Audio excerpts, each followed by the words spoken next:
Buenas noches, mi nombre es María Fernanda Gutiérrez.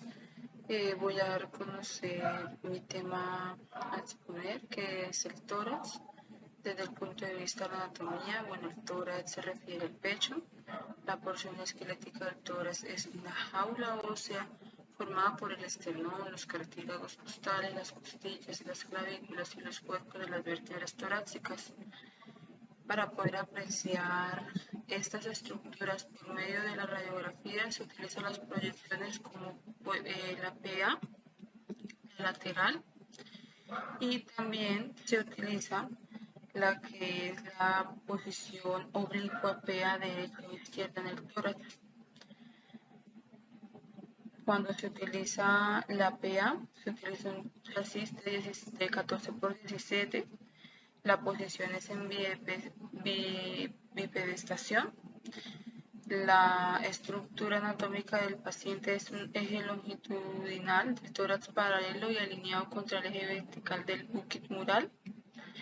En la posición lateral se utiliza un chasis de 14 por 14. La posición del paciente es vertical. Su posición es un eje longitudinal del tórax paralelo y alineado con el eje vertical del búquido mural. Y el oblicua PA es un chasis de 14 por 17. La posición del paciente es en bipedestación y su estructura anatómica es el eje longitudinal del hemitórax paralelo y alineado con el eje vertical del búquido mural. Muchas gracias.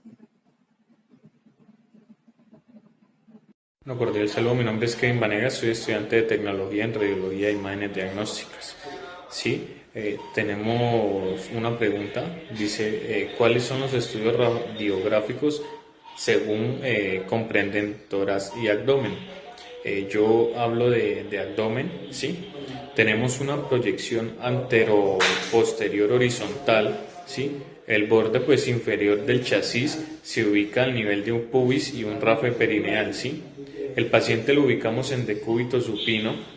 Tenemos pues igual el plano sagital, ¿sí? El paciente queda pues en paralelo alineado con una línea de media de mesa, ¿sí? El abdomen debe estar longitudinal a la línea medio de mesa. Los miembros superiores al lado del abdomen sobre la mesa y los maleolos mediales o tibiales unidos. Tenemos también la proyección antero-posterior vertical, que es el abdomen, el borde inferior del chasis a nivel de pubis o un rafe perineal. Ubicamos al paciente en decúbito supino. Tenemos también plano sagital del paciente que queda paralelo alineado a un eje vertical del búquido mural. Tenemos también el paciente que separa en los pies para soportar equitativamente el peso del cuerpo. Las crestas ilíacas se ubican en la misma altura, al igual que los hombros. Tenemos otra proyección que es lateral, el paciente en decúbito lateral o derecho o izquierdo, que es el borde inferior del chasis a nivel de pubis o un rafe perineal, ¿verdad? El paciente en decúbito lateral, derecho o izquierdo, ¿sí? Las piernas y rodillas también, están las crestas ilíacas que deben de quedar superpuestas. Estas se entrecruzan en las manos por detrás de la cabeza. Tenemos otra proyección que es lateral, que es paciente en decúbito supino, el borde inferior del chasis a nivel del pubis o rafes perineal. Sí, tenemos el paciente en decúbito supino, paralelo y alineado con el eje transversal del búquido mural. Las manos también se entrelazan por detrás de la cabeza y los hombros inferiores se extienden. Tenemos también otra posición que es oblicua anteroposterior, derecha o izquierda, y este es el borde inferior del chasis a nivel del pubis o un rafe perineal. Si el paciente lo ubicamos en decúbito supino y después se le da una oblicuidad en el posicionamiento de aproximadamente 45 grados. Gracias. Buenos días compañeros y tutores, mi nombre es Juan Camilo Carranza y el día de hoy les voy a hablar de la columna cervical.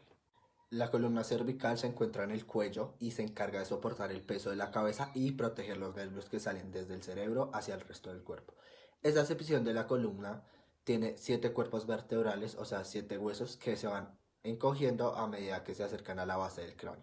La mayoría de la rotación de la columna cervical proviene de los dos segmentos superiores, mientras que la mayor parte del movimiento de flexión y extensión proviene de las C5, C6 y C6, C7.